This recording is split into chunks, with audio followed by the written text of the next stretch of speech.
말씀의 제목이 내가 여호와인 줄을 알리라. 여호와는 구약의 이스라엘의 하나님의 이름이죠.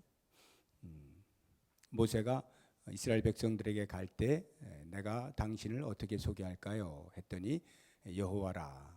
여호와의 뜻은 나는 스스로 있는 자다. 스스로 있다라고 하는 말은 내가 창조자다라고 하는 말과도 같고, 나는 지금도 살아있다라고 하는 말과도 같고, 나는 내 마음대로 할 수 있는 자다라고 하는 말도 됩니다.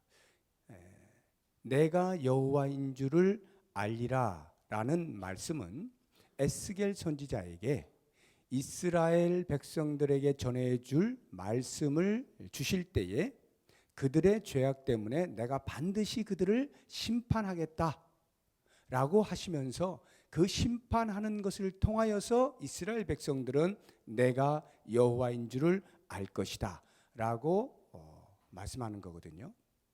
자, 이제 이 심판하시는 하나님을 중심으로 해서 그 이전에 어떤 여호와이신가, 그리고 그 심판하시는 여호와를 중심으로 그 이후에 또 어떤 하나님이신가 하는 것을 세 가지로 간단하게 살펴보겠는데, 제일 먼저 심판하시기 전에 하나님께서는 이스라엘 백성들을 향하여 질투하시는 여호와입니다. 질투하시는 여호와.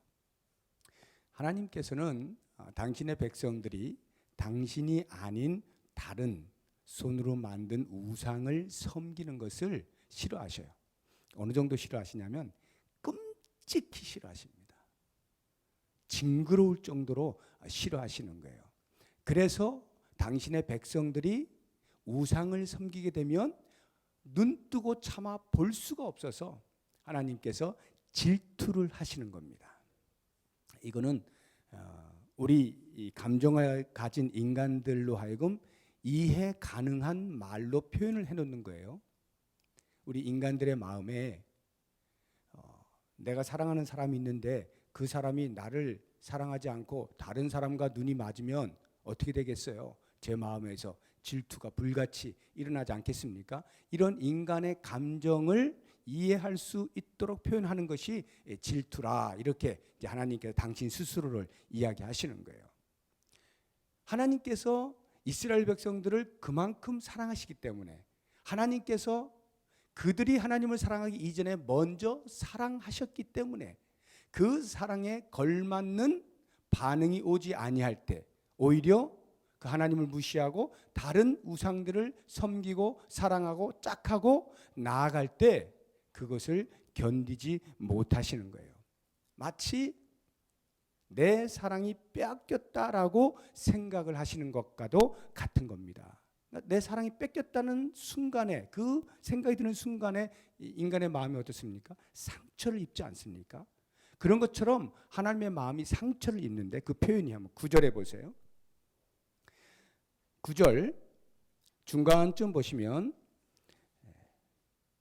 나를 근심하게 한 것을 기억하고 스스로 한탄하리니 하는 그 부분 있죠. 나를 근심하게 한 것을, 이 근심하게 했다는 것, 그러니까 이스라엘 백성들이 우상을 섬김으로 하나님의 마음을 근심하게 했다는 건데, 이거는 그 하나님의 마음을 제대로 표현한 번역이 아니에요. 근심한다는 이렇게 왜 저러지? 이런 정도잖아요. 우리가 근심이라는 단어를 떠올릴 때는. 그런데 그런 의미가 아니라 마음이 갈기갈기 찢어졌다, 이런 말이에요. 갈기갈기 찢어졌다. 그래서 영어 성경 번역본들을 보게 되면 I was hurt, 찢어졌다, 상처를 입었다, 이런 말이에요. 크러쉬도 됐다, 크러쉬도 됐다는 거예요. 막 완전 부서졌다, 무너져 버렸다. 그러니까 그 우상을 섬기는 이스라엘 백성들의 모습을 보면서 하나님의 마음이 갈기갈기 찢어져 버렸다, 이런 표현을 하고 있는 거예요. 그래서 하나님은 당신을 가리켜서 질투하신 하나님이라 이렇게 표현하는데요. 모세에게 10계명을 주실 때 그 2계명, 출애굽기 20장에 보면 10계명 주신 게 쭉 나오잖아요. 두 번째 계명이 이렇게 돼 있어요. 너를 위하여 새긴 우상을 만들지 말고, 또 위로 하늘에 있는 것이나 아래로 땅에 있는 것이나 땅 아래 있는 물속에 있는 것에 어떤 형상도 만들지 말며 그것들에게 절하지 말며 섬기지 말라. 그리고 그 다음에 나오는 말씀이 나 내 하나님 여호와는 질투하는 하나님인즉. 하나님께서 당신을 가리켜서 질투하는 하나님이라. 출애굽기 34장 14절엔 더 명확하게 나옵니다. 너는 다른 신에게 절하지 말라. 여호와는 질투라 이름하는 질투의 하나님이시라. 질투라 이름하는 질투의 하나님. 당신을 소개할 때 질투하시는 하나님. 우리가 보통 이 질투라는 말은 좋지 않은 때 쓰지 않습니까? 뭘 그런 걸 다 질투를 하고 그래. 이렇게 좋지 않은 때 쓰는 것임에도 불구하고 하나님께서는 이 영어로 jealous, 질투, 그 단어 외에는 달리 표현할 길이 없을 만큼 하나님이 당신의 백성들을 향하여 독점적인 사랑을 하고 싶으신 거예요.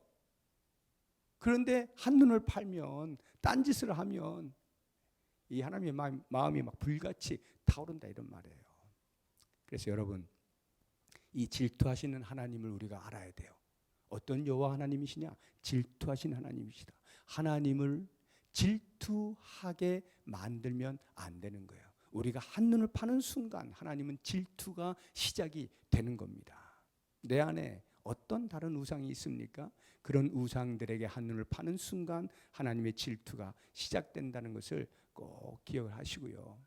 이제 이러한 질투의 하나님은 한 걸음 더 나아가서 그러한 질투를 빨리 눈치를 채고 돌아서면 다시금 하나님과의 사랑이 회복이 되겠지만, 그러지 못하고 인간이 미련하여서 계속해서 하나님의 질투를 불같이 질러버리는, 우상을 끊임없이 섬기는 이러한 행위를 하게 되면 하나님은 결국에 그 백성을 징계하셔요. 근데 징계하실 때요, 하나님은 한 번, 두 번의 상황에서 바로 징계하시지 않습니다. 절대로 그렇게 하시지 않아요. 그 전에 사인을 주셔요. 끊임없이 경고의 메시지를 주십니다. 그러면 안 되지. 그러면 안 돼. 아닌데. 너 아닌데. 계속해서 얼마까지 하시느냐? 우리가 들어서 회개를 할 수 있는, 돌아설 수 있는 시간이 부족하지 않을 만큼의 충분한 시간 동안 경고를 해 주시고 사인을 주시고, 그럼에도 불구하고 최종적으로 알아듣질 못하고 깨닫지를 못하고 하나님이 슬퍼하시는, 하나님의 마음을 찢어버리는 행위를 하게 되면 결국 하나님은 끝까지 침묵하시지는 않고 하나님께서 드디어 징계를 하시는 거예요. 오늘 말씀의 내용은 전부 다 징계의 내용들입니다. 무시무시한 징계의 내용들이죠. 이러한 하나님의 마음을 아프시게 하는 그 우상을 섬기는 것을 가리켜서 이 성경 본문은 우리에게 가증한 일이라 이렇게 표현을 합니다. 다시 9절을 보세요. 9절을 보시면 제일 뒤에 이는 그 모든 가증한 일로 악을 행하였습니다. 그 가증한 일 11절을 보세요. 뒤에 보니까 이스라엘 족속이 모든 가증한 악을 행함으로, 가증하다, 이 가증하다는 것 잘 표현하긴 했는데 좀 더 직접적으로 표현한다면 역겹다, 이런 역겹다, 혐오스럽다. 이게 좀 더 우리가 좀 피부에 와닿는 그러한 번역이 아닌가 싶은데요. 뭐가 역겨우냐? 예를 들어서 하나님을 몰라요. 하나님이 계시지 않는다. 하나님의 존재를 믿지 않는 그런 사람 우리가 무신론자라 그러잖아요. 무신론자라고 한다면 좀 다른데요. 그게 아니라 하나님의 존재를 알아요. 하나님의 사랑을 맛보았어요. 하나님의 그늘 아래 있습니다. 그럼에도 불구하고 마치 하나님이 안 계신 것처럼 행동하고, 하나님을 내가 알고 있는데 아는 만큼 순종하여 살아내지 아니하는 것, 분명히 하나님의 존재를 알고 있음에도 불구하고 하나님의 이름을 망령되이 일컫는 행위를 서슴지 않는 이런 사람을 실천적 무신론자라래요. 하나님의 존재는 알아요. 신이 계시다는 건 아는데 내 삶에서는 마치 안 계신 것처럼 산다 이 말이에요. 실천적 삶에 있어서의 무신론자다 이거예요. 이스라엘 백성들이 지금 하나님의 징계를 받는 이유가 바로 여기에 있는 것입니다. 왜 그들을 가증한 악을 행한다라고 표현을 하느냐 하면, 왜 역겹다고 혐오스럽다라고 표현을 하는가 하면, 분명히 하나님의 사랑을 맛보았고 하나님과 같이 동고동락한 일들도 있고 하나님의 은혜를 맛본 일들이 있음에도 불구하고 자신들의 어떠한 욕심에 의하여서 때로는 그 하나님이 안 계신 것처럼 다른 우상을 섬기면서 그러한 삶을 쉽게 살아가는 모습들, 이게 바로 역겹다는 거예요. 그러한 혐오스러운 일을 행하는, 서슴지 않는 이스라엘 백성들에게 결국은 하나님께서 징계의 채찍을 내리시는 건데요. 마치 오늘날로 하면은 제가 유부남 아닙니까? 아내가 있는데 제가 밖에서 바람을 피웠다. 그런데 버젓이 집에 들어와 가지고 제 아내한테 배고프다고 밥 달라고 하는 이런 꼴이에요. 제가 바람 피운 여자를 데리고 와가지고 제 아내 앞에서 소개하는 것과 마찬가지예요. 이게 실천적 무신론이라 이 말이에요. 이스라엘 백성들이 지금 하나님을 그렇게 무시하고 하나님을 땅에 떨어뜨리는 모습을 하고 있단 말이에요. 하나님이 그거를 더 이상 견디지 못해서 심판을 하시고 징계를 하시는데, 그 징계의 도구가 뭡니까? 12절 보니까 11절이에요. 11절 제일 뒤에 보니까 마침내 칼과 기근과 전염병에 망하되. 하나님께서 징계하시는 도구가 칼과 기근과 전염병이라는 건데, 그게 뭐 세 가지밖에 없겠어요, 우리 하나님이? 그런 의미가 아니죠. 혹시 칼을 피하면 기근에 걸릴 것이고, 기근을 피해도 네가 전염병을 피할 수 있냐? 이런 의미 아니겠습니까? 다시 말하면 어떤 것으로든 피할 수 없는 징계. 하나님의 징계는 무섭다 이 말이에요. 한번 징계가 내려오면 그것은 어떤 것으로도 피할 수 없어요. 야, 살았다. 휴, 할 수가 없대. 그 다음 계속해서 피할 수 없는 징계를 받을 때까지 하나님께서는 내리신다라고 하는 것이고요. 그 징계의 대상이 12절에 나오죠. 먼 데 있는 자, 가까운 데 있는 자, 남아 있어서 에워싸인 자. 이게 무슨 말입니까? 무슨 지리적인 그런 이야기를 하고 있는 것이 아니죠. 아무도 못 피한다는 거예요. 누구를 막론하고 이런 말이죠. 어느 누구도 어디에서 어떻게 숨어 있어도 반드시 하나님의 징계 아래 있게 되어질 것이다 라고 하는 것이고요. 그 징계의 수위, 징계의 수준이 어느 정도냐라고 할 때 한번 보세요. 13절에 보니까요. 그 죽임당한 시체들이 어디에 놓여 있어요? 우상들 사이에 제단 사방에 각 높은 고개에 등등등등등 해가지고 곧 그 우상에게 분향하던 곳에 있으리니. 하나님께서 징계를 내리셔서 그 징계에 의해서 죽임을 당한 시체들이 우상 앞에, 절하던 제단 앞에, 그 사이에, 거기에 다 질비하게 누워있다는 게 이게 무슨 말이겠어요? 하나님께서 그들이 왜 징계를 받았는지, 죽어있는 우상에게 절한 결과가 어떠한지를 명백하게 보여주겠다라고 하는 것 아니겠습니까? 그 우상의 헛됨과 무력감, 그것을 정확하게 드러낼 때까지 하나님께서 징계를 하시겠다, 이런 말이죠. 14절 보세요. 내가 내 손을 그들의 위에 펴서 그가 사는 온 땅 곧 광야에서부터 디블라까지 징계를 내리시겠다는 거, 황량하게 만들어 보겠다는 거거든요. 지금 온 땅 곧 광야에서부터 디블라, 광야는 남쪽에 있죠. 팔레스타인 땅의 남쪽 광야, 디블라는 북쪽 끝을 말합니다. 그러니까 또 다른 성경적 표현으로서는 브엘세바에서 단까지라는 말이 있잖아요. 팔레스타인 전 지역, 온 땅, 이걸 말하는 것입니다. 그러니까 이게 무슨 말이에요? 하나님의 징계가 전면적으로 드러난다는 거죠. 그 안에 어느 누구도 피할 수 없는 그런 무시무시한 하나님의 징계를 우리가 보게 되는 것입니다. 그러므로 여러분, 이러한 하나님의 징계가 우리의 삶에서 하나님을 하나님으로 온전히 인정하지 못하고 하나님을 하나님이라 부르면서도 또 다른 내 마음에 다른 그 무엇, 어떤 우상 앞에 마음이 빼앗기고 한눈을 파는 그러한 일들이 있게 되어질 때에 최종적으로 우리에게 있을 수 있는 징계인 거예요. 굉장히 무서운 거죠. 그러니까 우리가 할 일은 그런 징계를 내리시기까지 하나님께서 수없이 반복하여서 우리에게 경고하실 때 그 경고의 메시지를 귀를 기울여 들어야 되는 거죠. 민감하게 들어야 되는 거예요. 빨리 돌아서야 되는 거예요. 하나님의 징계가 임하기 전 빨리 돌아설 수가 있어야 되는 거예요. 자, 이제 마지막, 내가 여호와인 줄 알라 할 때 그 여호와 어떤 여호와이신가? 징계로서 끝나시는 하나님이 아니시고요, 다시금 긍휼을 베푸시는 하나님인 것을 우리에게 보여주고 있는데요. 8절을 보십시오.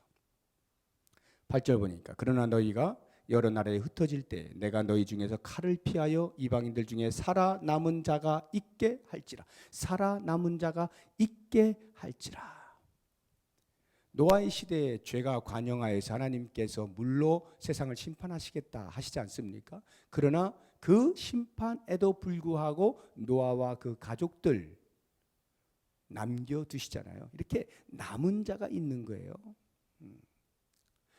지금 이 당시에도 하나님의 말씀을 어기고 우상을 섬기며 하나님으로부터 멀리 떨어진 이스라엘 백성들이 이제 곧 최종적으로 그 남유다가 최종적으로 심판하게 될 것에 대하여 이렇게 예언의 말씀을 주실 때에, 그럼에도 불구하고 그 징계 후에 하나님께서 남은 자를 두시겠다라고 약속을 하시는 겁니다. 그런데 그 남은 자가 어떤 사람들이냐?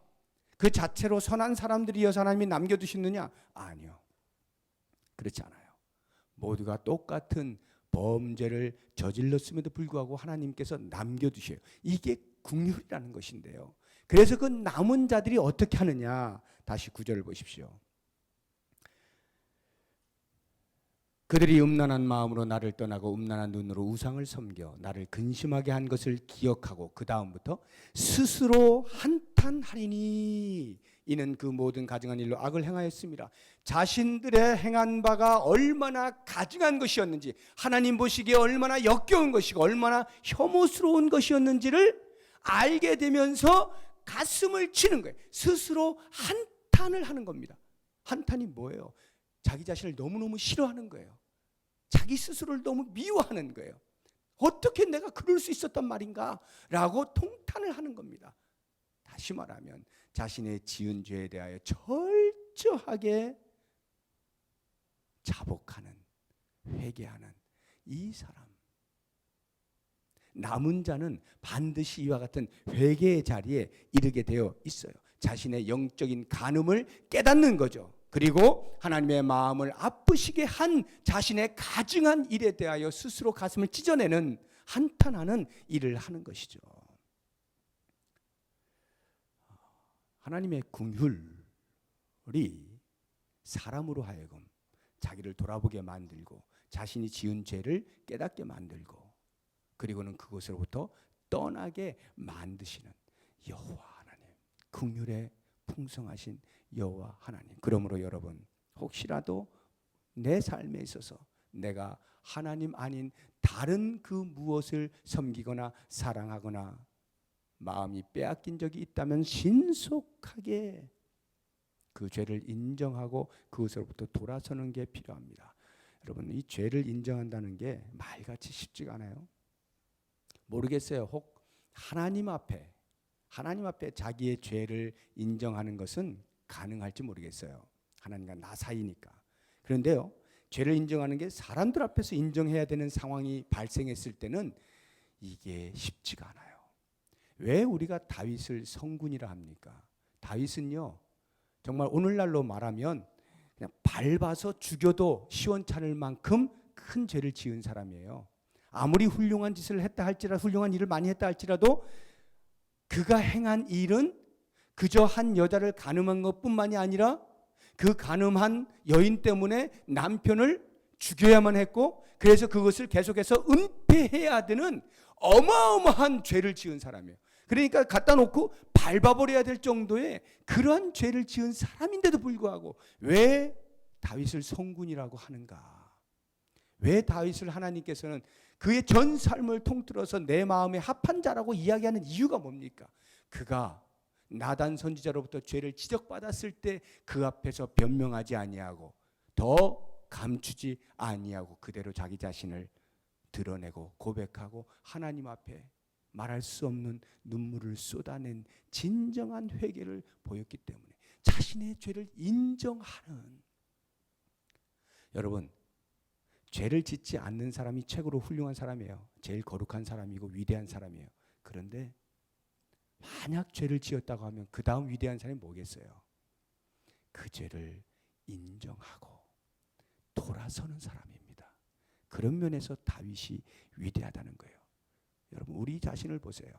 우리는 죄를 지었을 때 하나님 앞에서는 혹시 모르겠어요. 혹시 무릎을 꿇고 정말로 자기의 모든 것을 다 토해낼는지 몰라도 그 사람 앞에 이야기해야 되는 상황이 생기면 쭈삣쭈삣해지는 거죠.